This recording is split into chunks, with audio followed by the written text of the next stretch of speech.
بھارت کی پاکستان کو معاشی طور پر کمزور کرنے کی سازش بے نقاب۔ پاکستان میں بھارتی حکومت کی زیر سرپرستی دہشت گردی کے ناقابل تردید شواہد بھی سامنے آ گئے۔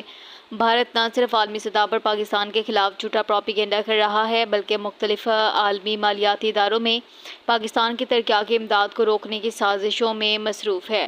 بھارت نے پاکستان کے لیے ورلڈ بینک کی طرف سے منظور شدہ $20 ارب کے منصوبے کی مخالفت کی۔ بھارت کی کوشش ہے پاکستان کو معاشی طور پر کمزور کیا جا سکے تاکہ وہ اپنی ترقیاتی منصوبے نہ چلائے۔ اس کے علاوہ بھارت نے IMF کی امداد پر بھی اعتراض اٹھا کر واضح کیا کہ وہ پاکستان کی اقتصادی ترقی سے خائف ہے۔ بھارت کی جانب سے FATF کو پاکستان مخالف ڈوسیئر بھی پیش کیا گیا جو سیاسی تجزیہ کاروں کے مطابق محض جھوٹی الزامات پر مبنی ہے۔ سیاسی ماہرین کا کہنا ہے بھارت کی یہ تمام کوششیں اس کی لگائی بالادستی کی خواہش اور پاکستان کے ترقیاتی سفر کو روکنے کی بدنیتی کا ثبوت ہے۔ بھارت چاہتا ہے پاکستان عالمی سطح پر اقتصادی اور سفارتی طور پر تنہا ہو جائے تاکہ اس کی مثبت ساکھ متاثر ہو اور ترقیاتی عمل سست روی کا شکار ہو۔